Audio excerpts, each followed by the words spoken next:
Namaste everyone, my name is Pragya Tiwari and my topic of presentation is contraction in tensor. So basically जो tensor है it's a quantity जिसकी बहुत सारी direction होती हैं. जैसे कि हमें पता है कि जो स्केलर होता है उसका मैग्नीट्यूड होता है बट उसकी कोई डायरेक्शन नहीं होती, वो यूनि डायरेक्शन का होता है. एंड जो हमारा वेक्टर होता है उसका मैग्नीट्यूड भी होता है और उसकी डायरेक्शन भी होती है. तो जो बेसिकली स्केलर है और जो वेक्टर है वो टेंसर का एक पर्टिकुलर केस है. तो इसी तरह से जो हमारा टेंसर है वो मेजरली क्लासीफाई होता है कॉन्ट्रावेरिएंट टेंसर में और कोवेरिएंट टेंसर में, और जब ये दोनों मिक्स हो जाते हैं तो वो हमें मिक्स टाइप टेंसर देता है. So first of all let us discuss about contravariant tensor. So contravariant tensor की अगर हम बात करें तो अगर हम कोई वेक्टर फील्ड लेते हैं ए और उसके अगर कोई दो कंपोनेंट लेते हैं A I and A I dash, A I in the X I coordinate system and A I dash in X I dash coordinate system, that means कि जो हमारा ए आई कंपोनेंट है वो एक्स आई कोऑर्डिनेट सिस्टम के function में लिखा जा सकता है और जो ए आई डैश है वो एक्स आई डैश के कंपोनेंट्स के फंक्शन में लिख सकते हैं. जैसे कि हमें पता है कि अगर एक्स वाई जेड हमारा कोई कोऑर्डिनेट सिस्टम है एक्स वाई जेड का, तो जो भी फंक्शन लिखा जाएगा उस कोऑर्डिनेट सिस्टम में वो एक्स वाई जेड के टर्म्स में लिखा जाएगा और वो एक्स वाई जेड का ही फंक्शन होगा. सो बेसिकली ए आई जो है वो भी फंक्शन है एक्साइज का और जितने जो ए आई डैश है वो भी x I dash coordinate system का फंक्शन है. सो अगर हम कोई दो कंपोनेंट को एक दूसरे के टर्म्स में अगर हमें लिखना होगा तो हम कैसे लिखेंगे किसी भी वेक्टर फील्ड को. तो अगर उनके जो बीच में कनेक्शन है वो इस रिलेशन से आता है, दैट मीन्स कि ए आई जो आई है वो हमारा सुपर स्क्रिप्ट में लिखा हुआ है ए आई डैश. अगर हम इसको ए आई के टर्म्स में लिखेंगे और हम लिख सकते हैं जिसके टर्म्स में लिख रहे हैं उसमें जस्ट मल्टीप्लाई कर दें del X I dash upon del X I, that means A I dash को हम ए आई में लिख रहे हैं और जिसको लिख रहे हैं वो सिंस सुपर स्क्रिप्ट में है इसलिए हम इसको डेल एक्स आई डैश को ऊपर लिखेंगे. ए आई डैश को लिख रहे हैं ना इसलिए ए आई डैश से ही को ऊपर लिखेंगे, वो ऊपर है इसलिए हम उसको ऊपर लिखेंगे सुपर स्क्रिप्ट में, और upon del X I dash. So अगर कोई भी जो दो कंपोनेंट हमने किसी वेक्टर फील्ड के माने हैं वो इस रिलेशन से कनेक्टेड हैं according to law of transformation, then ये जो हमारा वेक्टर फील्ड होगा वो कॉन्ट्रावेरिएंट टेंसर होगा, क्योंकि इसमें कोई भी सबस्क्रिप्ट नहीं है. जो भी कुछ है वो सारे कंपोनेंट उसके सुपर स्क्रिप्ट में लिखे हुए हैं. That means it is a tensor of type 1,0 and in general अगर r,0 तो उस टाइप के टेंसर को हम कॉन्ट्रावेरिएंट टेंसर कहते हैं जिसमें सुपर स्क्रिप्ट होती है, सबस्क्रिप्ट में कोई भी सफिक्स नहीं होता है. इस टाइप के टेंसर में जो रिलेशंस लिखी जाती है इस तरह से लिखी जाती हैं, किसी भी इस तरह के कंपोनेंट्स में जो रिलेशन इस तरह से लिखी जाती हैं, और अगर किसी भी वेक्टर फील्ड के कंपोनेंट इस रिलेशन को फॉलो करते हैं तो ऐसे वेक्टर फील्ड को हम कॉन्ट्रावेरिएंट टेंसर कहते हैं. और सिंस इसका रैंक या ऑर्डर इसका 1 है, क्योंकि 1 इसमें सब सुपर स्क्रिप्ट 1 है, that means it is a tensor of type 1,0, तो ओवरऑल ऑर्डर इसका क्या हुआ 1 + 0 दैट इज़ 1. तो इसका ऑर्डर तो 1 है, दैट मीन्स कि ये कॉन्ट्रावेरिएंट वेक्टर है. अब क्यों अगर किसी भी टेंसर को ऑर्डर 1 या 1 से ज़्यादा होता है तो उसको हम वेक्टर कहते हैं, अगर 0 होता है तो वो स्केलर कहलाता है. दैट्स वाई ये इसमें इसका ऑर्डर 1 है इसलिए कॉन्ट्रावेरिएंट वेक्टर भी है. और जो ये ए आई है और ए आई डैश है ये कंपोनेंट है कॉन्ट्रावेरिएंट वेक्टर के. सिंस ए हमारा कॉन्ट्रावेरिएंट टेंसर है तो वैसे ही जो ए आई है और ए आई डैश है वो रिस्पेक्टिव मैनर में एक्स आई कोऑर्डिनेट सिस्टम और X I dash coordinate system में इस कोवेरिएंट टेंसर के कंपोनेंट हैं. So this is about the contravariant tensor. And अगर हम बात करें कि कॉन्ट्रावेरिएंट टेंसर सेकेंड ऑर्डर में कैसे लिखा जाता है, तो जैसा कि हमने बताया कि उसमें सुपर स्क्रिप्ट होती है, सबस्क्रिप्ट नहीं है, तभी तो हम ए आई जे इज़ ये कंपोनेंट है किसी ए टेंसर का, वो X I and x J coordinate में जिसको हम P dash Q dash coordinate system के कंपोनेंट्स में लिख रहे हैं. तो उसको हम लिखने के लिए हम यही रिलेशन लिखेंगे according to law of transformation. Covariant tensor का जो लॉ ऑफ ट्रांसफॉर्मेशन है उसके टर्म्स में लिखेंगे. तो I J is in the superscript, तो del X I upon del X P dash हो जाएगा, क्योंकि आई सुपर स्क्रिप्ट नहीं इसलिए आई ऊपर, जे सुपर स्क्रिप्ट नहीं इसलिए जे ऊपर. तो इस तरह से हम इसको लिख सकते हैं, लिखने का ये वे होता है. And this is the covariant tensor of second type because इसमें सुपर स्क्रिप्ट 2 है, इसका टाइप 2,0 है, तो overall order and overall rank इसकी 2 हो जाती है, 2 + 0. और अगर हम इन जनरल बात करें किसी भी, ये तो हमारा सेकेंड ऑर्डर का था, तो ये हमारा जो है ये nth ऑर्डर कोवेरिएंट टेंसर को हम कैसे लिख सकते हैं according to law of transformation. तो अगर जैसे हम बात करते हैं किसी भी टी टेंसर को I1 I2 I3 इन सब कोऑर्डिनेट सिस्टम में अगर हम लिख रहे हैं इस केसेस में, तो उसको अगर हम A1 A2 एंड A3 के कोऑर्डिनेट सिस्टम में जो उसका कंपोनेंट है उसके रिस्पेक्ट में लिख रहे हैं, तो हम उसको इस रिलेशन से लिख सकते हैं, that is PI1 A1 PI2 A2 and PI3 A3 and so on up to APIN in the superscript and AN dash in the subscript. जैसा कि हमने बताया कि I1 एंड I2 इन सबको हम A1 डैश के टर्म्स में लिख रहे हैं, इसको लिख रहे हैं, इसलिए ये ऊपर आएगा। अब जैसा कि हमने देखा ये तो हम del x i upon del x p dash लिख रहे थे, तो ये जो टर्म है PI1 in the superscript and A1 in the subscript, यही हमारा टर्म है। It is nothing but the del x I1 upon del x A1 dash. जैसे कि I1 ऊपर है तो del x I1 और I1 नीचे, इसलिए इसको हम ऐसे भी लिख सकते हैं। So this is about the contravariant vector, जिसमें कि सुपर स्क्रिप्ट में लिख सकते हैं, और जो कॉन्ट्रावेरिएंट कंपोनेंट के कॉन्ट्रावेरिएंट टेंसर के जो कंपोनेंट है वो इस टाइप की रिलेशन को फॉलो करते हैं according to law of transformation. So then next come to the covariant tensor. तो जैसा कि हमने अभी कॉन्ट्रावेरिएंट के बारे में पढ़ा, उसी तरह से ये कोवेरिएंट टेंसर भी होता है। इसमें क्या होता है, जैसे कि अगर हम कोई वेक्टर फील्ड ए माने, उसके कोई दो कंपोनेंट माने AI in the XI coordinate system and AI dash in XI dash coordinate system respectively. So जो AI होगा वो XI का फंक्शन होगा and AI dash XI dash का फंक्शन होगा। अगर किसी एक कंपोनेंट को दूसरे कंपोनेंट के टर्म्स में लिखना है तो वही सेम फंडा करेंगे कि हमें del XI upon del XI dash के से मल्टीप्लाई करना पड़ेगा। अब हम ये देख सकते हैं कि यहाँ पे जो I डैश है, जैसे कि हम AI डैश को AI के टर्म्स में लिख रहे हैं, AI डैश को AI के टर्म्स में लिख रहे हैं, दैट्स वाई हम इसी से डिसाइड करेंगे। I डैश सबस्क्रिप्ट में, इसलिए del x I डैश नीचे रहेगा। तो जो मल्टीप्लाई कर रहे हैं हम, अब वहाँ क्या कर रहे थे, I डैश ऊपर था कॉन्ट्रावेरिएंट में, इसलिए हम del x I डैश ऊपर मल्टीप्लाई कर रहे थे। यहाँ क्या है, कोवेरिएंट में I डैश नीचे है, जिसको लिख रहे हैं किसी के टर्म से, तो जिसको लिख रहे हैं उसमें सबस्क्रिप्ट में है सफिक्स, इसलिए del x I डैश नीचे लिखेंगे। तो जिसके टर्म्स में लिख रहे हैं उसकी सफिक्स से ही मैटर करेगा। तो अगर किसी भी वेक्टर फील्ड के कंपोनेंट ऐसी टाइप की रिलेशन से कनेक्टेड होते हैं, इस टाइप से लिख सकते हैं, तो ऐसे टाइप के वेक्टर फील्ड को हम कोवेरिएंट टेंसर कहते हैं। और सिंस इसका रैंक और ऑर्डर 1 है, तो हम इसको कोवेरिएंट वेक्टर भी कह सकते हैं। ऐसे ही जितने भी वेक्टर फील्ड इस टाइप की रिलेशन को फॉलो करें और उसका ऑर्डर या रैंक 1 से ज़्यादा है, तो वो कोवेरिएंट वेक्टर कहलाएंगे। कोवेरिएंट टेंसर A है, जो वेक्टर फील्ड है वो कोवेरिएंट टेंसर है, एंड जो AI डैश एंड AI है, ये हमारे कंपोनेंट हैं कोवेरिएंट टेंसर के in the respective coordinate system XI and XI dash. So this is about the covariant tensor of first kind of first order। And अगर हम ऐसी second order की बात करें कोवेरिएंट टेंसर के, तो सिंस पता है जैसे कि कॉन्ट्रावेरिएंट में I and J is on the superscript, इसमें क्या है I and J is on the subscript, इसीलिए ये हमारा कोवेरिएंट टेंसर कहलाता है। और जो कोवेरिएंट टेंसर होता है वो basically it is a tensor of type 0,1 and in general 0,S या 0,R, इस टाइप के टेंसर कहलाते हैं covariant tensor.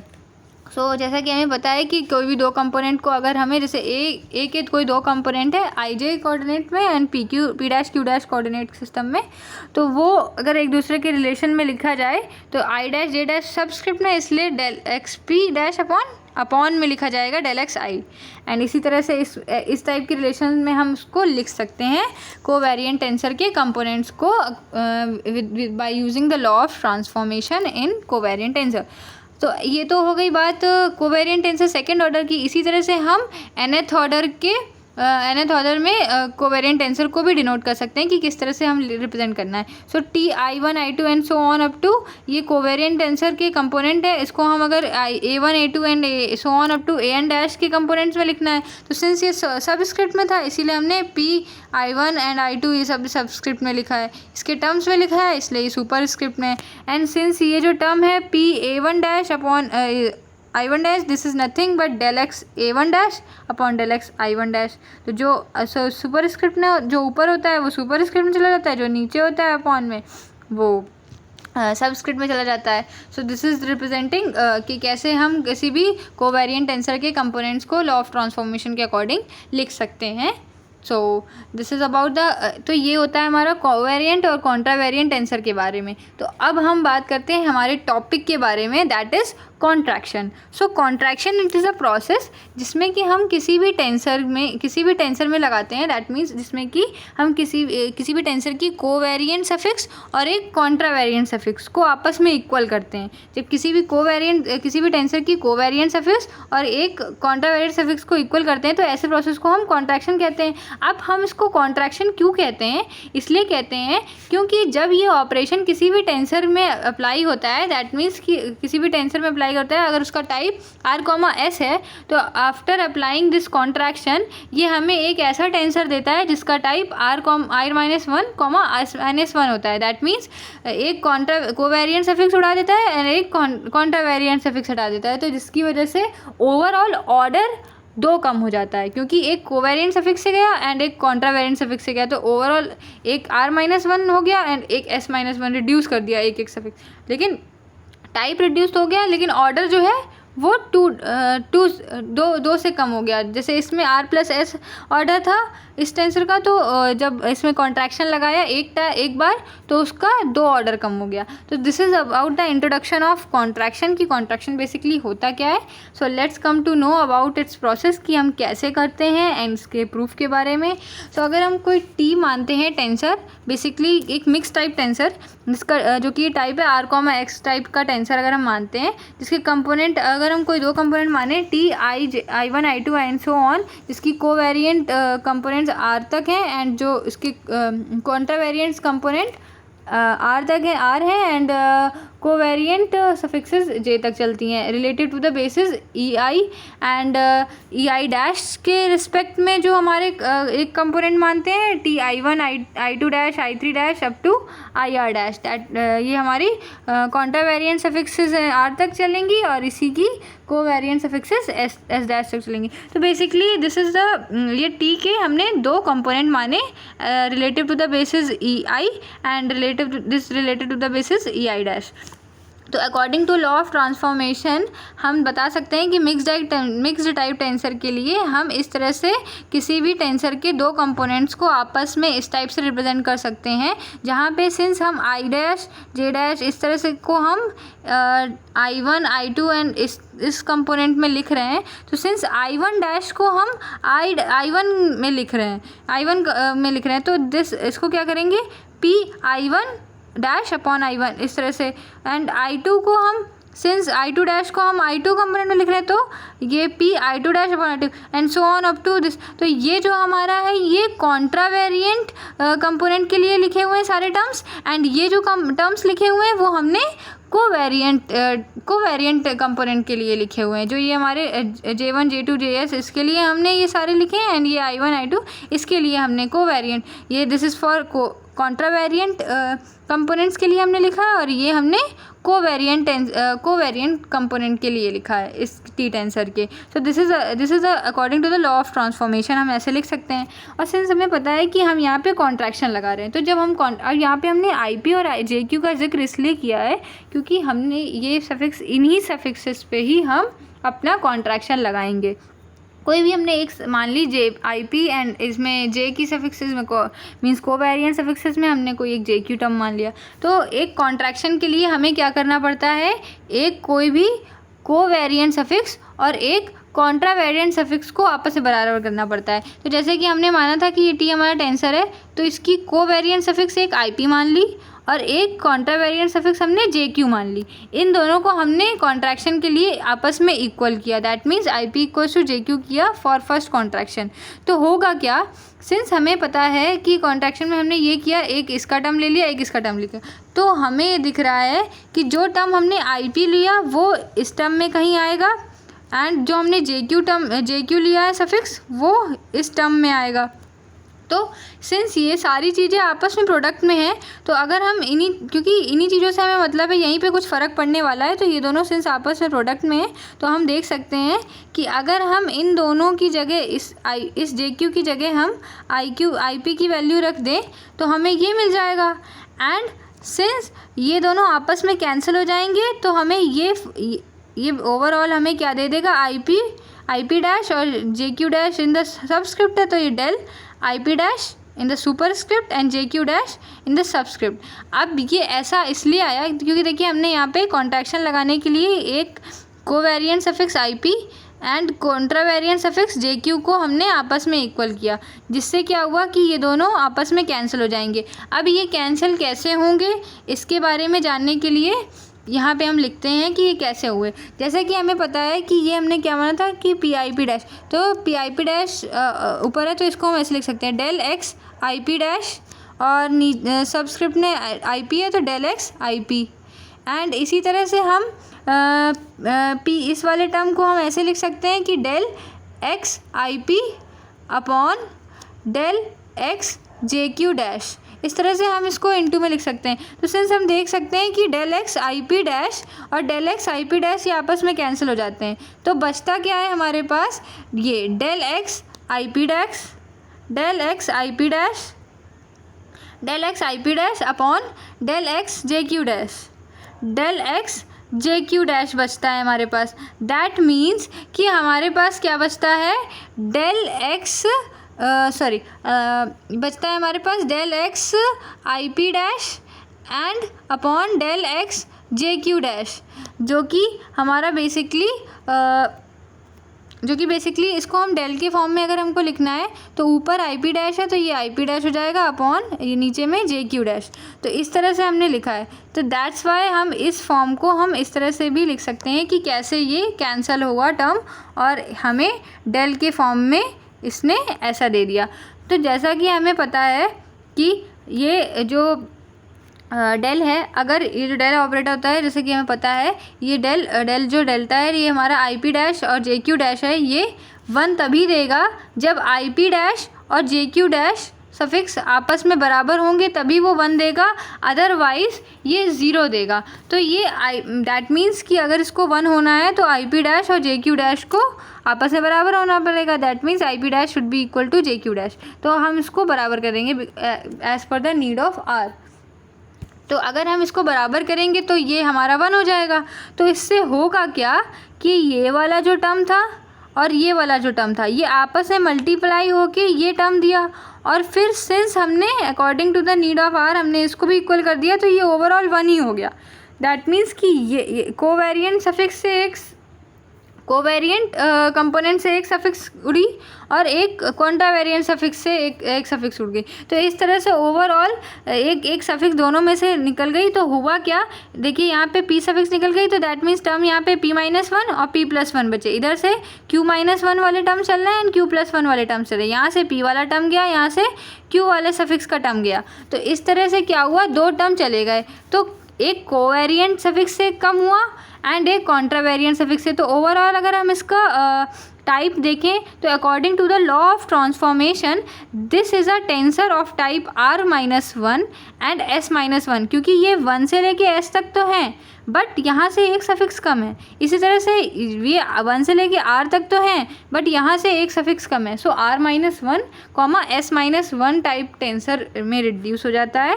That's why on applying contraction tensor is changed into type r-1, s-1 from the tensor of type r, s. So this is about the contraction. And then comes to some examples. He show that when contraction applied to a tensor of type 2, 3 it reduces into a tensor of type 1, 2. तो अगर हम कोई tensor लेते हैं 2, 3 जिसके component है, क्योंकि 2, 3 है दैट मीन्स इसका ऑर्डर 5 है एंड 2, 3 है, दैट मीन्स 2 इसकी कॉन्ट्रावेरिएंट में सफिक्सेस में होंगे एंड 3 कोवेरिएंट कंपोनेंट्स में होंगे। तो टी आई जे एंड के एल एम एंड इस तरह से कंपोनेंट होंगे। हमारा टी के कंपोनेंट ई आई की बेसिस के रिलेटिव में and T I dash J dash and K dash L dash M dash ये जो है हमारा ये टी टेंसर का जो कंपोनेंट है वो ई आई डैश के बेसिस के रिस्पेक्ट में हम लिख सकते हैं। तो ये दो कंपोनेंट अगर हमने माने तो ये दोनों आपस में हम रिलेट करके लिख सकते हैं with the help of law of transformation. इस तरह से हम लिख सकते हैं। सिंस ये 2 + 3 5 ऑर्डर का है, इसलिए देखिए यहाँ पे 5 टर्म्स आते हैं including the all the contravariant and covariant suffixes. So इस तरह से हम लिख सकते हैं। सिंस यहाँ पे हमें कॉन्ट्रैक्शन लगाना है तो कोई भी एक कोवेरिएंट सफिक्स और एक कॉन्ट्रावेरिएंट सफिक्स को हम आपस में बराबर करेंगे। तो यहाँ से हम एक कॉन्ट्रावेरिएंट सफिक्स आई ले लेते हैं और एक कॉन्ट्रावेरिएंट सफिक्स एल ले लेते हैं। तो क्या करते हैं, let us take I equals to L. तो होता क्या है, जब हम आई इक्वल्स टू एल करेंगे तो यहाँ पे जो आई वाला टर्म है एंड जो एल, जहाँ पे एल सफिक्स वाला टर्म है, वो आपस में एक पास आ जाएंगे और हम एल की जगह आई पुट कर देंगे। तो होगा क्या, सिंस ये हम देख सकते हैं कि P I dash and I and P I dash L dash ये आपस में मिलके हमको delta I dash J dash दे सकते हैं। ये जब दे देगा डेल आई डैश नीचे जे डैश, क्योंकि ये आई डेल एक्स आई और डेल एक्स आई वाले टर्म कैंसिल हो जाएंगे, तो ये इसको हम इस तरह से भी लिख सकते हैं। बाकी सब वैसे ही रहेगा। बट यहाँ पे क्या होता है, सिंस हमने एल की जगह आई लिखा होता है तो यहाँ पे लिख देते हैं। बट आई डैश और एल डैश के बीच में भी हमने रिलेशन नहीं तय किया है कि इसकी वैल्यू सेम होगी कि नहीं, तो इसको हम यहाँ पे इस तरह से रिड्यूस हो गया ये टर्म। बट सिंस हमें पता है कि जो डेल्टा ऑपरेटर होता है वो ये क्या होता है, ये 1 होगा जब ये दोनों सफिक्स आपस में इक्वल होगी, अदरवाइज 0 होगा।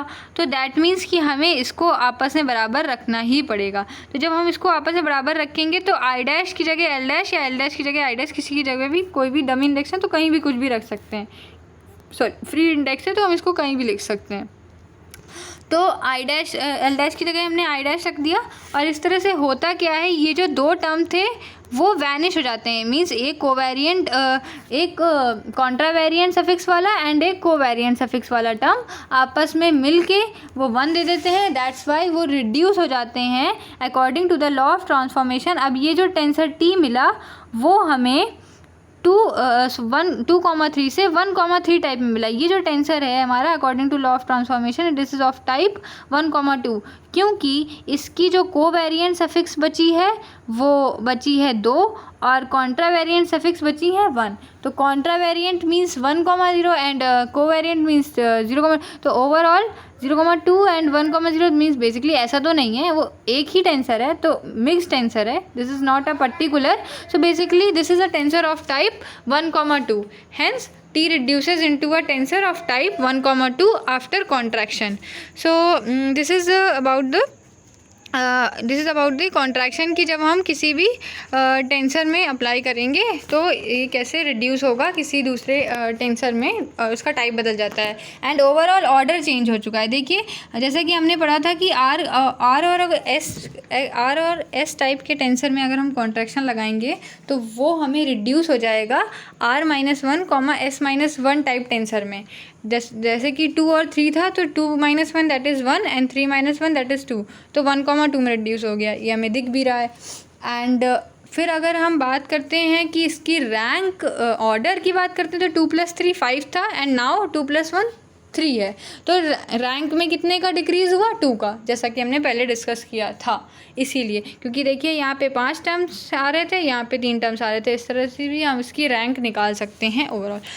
सो this is about the contraction. And एक और एग्जांपल अगर हम देखें इसका कॉन्ट्रैक्शन का, सो दिस इज़ कि अगर AIJ एक मिक्स टाइप टेंसर है रैंक 2 का, जिसमें कि इसका टाइप है जिसका टाइप है 1,1 एंड अगर हम कोई B मिक्स टाइप टेंसर लें रैंक 3 का जिसका टाइप है 2,1, तो हमें प्रूफ करना है कि जो इनर प्रोडक्ट है इन दोनों का, that means AIJ and BJL and in the subscript M is a mix tensor of rank 3। अगर हम बेसिक देखें तो 1, 2, 3 एंड 4, 5, ये तो 5 रैंक का होना चाहिए, बट यहाँ पे तो 3 रैंक का दिखा रहा है। तो यहाँ से हमें दिख रहा है कि यहाँ इनर ही प्रोडक्ट हो रहा है, आउटर प्रोडक्ट नहीं हो रहा है। तो इस तरह से हम बता सकते हैं कि इनर प्रोडक्ट हो रहा है और इनर प्रोडक्ट में कॉन्ट्रैक्शन हो रहा है। तो दैट मीन्स कि अगर हम AI मिक्स टाइप टेंसर है रैंक 2 का और B मिक्स टेंसर है रैंक 3 का, तो according to law of transformation अगर हम A टेंसर के कोई 2 कंपोनेंट लिखते हैं IJ में और एक PQ कोऑर्डिनेट सिस्टम में, ऐसे KLM और RST के टर्म्स में। तो इस तरह से हम according to law of transformation हम इसको लिख सकते हैं। तो अब हमें सिंस इसका प्रोडक्ट करना है तो इन दोनों A एंड B के प्रोडक्ट आपस में करेंगे। तो हम किसी इनर प्रोडक्ट करेंगे तो कोई एक कॉन्ट्रा वेरिएंट, किसी एक वेक्टर की कॉन्ट्रा वेरिएंट सफिक्स और एक की कोवेरिएंट सफिक्स को आपस में इक्वल करना पड़ेगा। तो हम क्या करते हैं, A की कोवेरिएंट सफिक्स J और B की कॉन्ट्रा वेरिएंट सफिक्स K को आपस में इक्वल कर देते हैं। किसी को भी हम कर सकते हैं, बट यहाँ मैंने K और J को किया। आप I और M को भी कर सकते हैं। मीन्स ऐसा होना चाहिए कि ऑब्वियसली किसी और को, मतलब ये नहीं होना चाहिए कि ये मिक्स टाइप टेंसर में भी हो सकता है, वरना ऐसे नहीं हो सकता।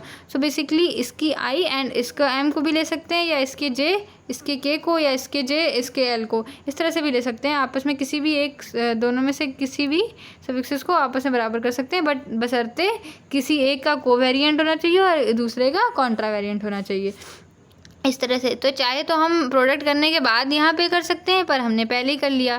तो जैसा कि हमें पता है K की जगह हमने J किया, क्योंकि इसका हमने J माना और इसकी हमने K, इसकी हमने कोवेरिएंट इस सफिक्स और इसकी हमने कॉन्ट्रा वेरिएंट सफिक्स को आपस में इक्वल किया। तो पहले ही हमने रख लिया कि बाद में झंझट ना पड़े, तो पहले ही रख लें। तो B K की जगह J रख लिया, तो ये क्या होगा, del X J del X R, और ये हो जाएगा डेल एक्स एल, क्योंकि ये जैसा कि हमने देखा है कि K है तो K रहा, L है तो L रहा, एंड M नीचे था तो नीचे रहा, एंड बाकी हमने इसके टर्म्स में RST के टर्म्स में लिखा है तो अपॉन में डेल एक्स आर और अपॉन में डेल एक्स एस, और सिंस ये दिस इज कोवेरिएंट सफिक्स में था तो हम डेल एक्स टी ऊपर रख देंगे। तो इस तरह से हम इसको लिख सकते हैं। जब हम यहाँ पे J की जगह K रखेंगे, सॉरी K की जगह जब J रखेंगे तो यहाँ जहाँ जहाँ K था वहाँ हम J रख लेंगे। जैसे यहाँ K था तो J रख लिया, डेल एक्स K था तो डेल एक्स J हो गया। इस तरह से हम इसको रख सकते हैं। तो अगर हम इन दोनों को मल्टीप्लाई करेंगे नाउ, इसको A वाले को एंड देन सेकेंड इक्वेशन को, तो हमें इस तरह से कुछ फॉर्मेट मिलेगा AIJ BJL एंड M। तो अब यहाँ देखिए JJ कॉमन हो गया। देखिए यहाँ पे हम कौन सा टर्म लें जिससे हमें टर्म्स वैनिश हो, तो डेल एक्स आई पी, यहाँ पे भी P कॉमन नहीं है, डेल एक्स क्योंकि हमने किस में लिया था, I वाले का, एंड इसका हमने इसका सॉरी इसका J लिया था एंड इसका K लिया था। तो J वाला टर्म ये है एंड इसका J वाला टर्म अब ये बचा। तो ये दोनों आपस में इक्वल हो जाएंगे, मतलब आपस में प्रोडक्ट करेंगे हम इसका। तो इसको ढूंढें तो del X Q upon del X J ये वाला टर्म, एंड इसका del X J dash upon del X R dash ये वाला टर्म हमें ये मिल रहा है। तो इन दोनों को जब हम प्रोडक्ट करेंगे तो हमें ये delta Q in the superscript and R in the subscript मिल जाएगा। ये जब हमको मिल जाएगा तो हम बता सकते हैं इन दोनों की जगह हम ये लिख सकते हैं। सो बेसिकली दिस कि हम इसको कैसे हम कॉन्ट्रैक्शन जब हमने किया तो ये सफिक्सेस रिड्यूस हो गई।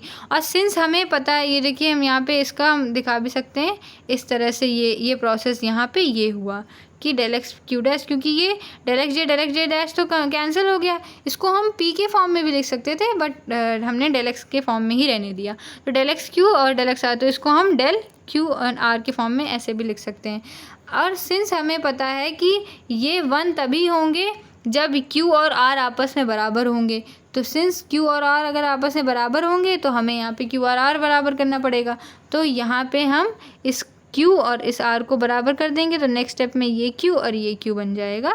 एंड ये जो according to law of transformation ये हमारा रिड्यूस हो जाएगा in the transformation in the tensor of type 2 in the tensor of type 2,1, that is rank इसकी क्या हो जाएगी 3। और ये जो हमने लिखा है कि since this is B Q S, क्योंकि जब आर आर सेम हो जाएंगे तो overall B Q S comma T हम इसको भी लिख सकते हैं। So this is about the contraction in tensor and thank you.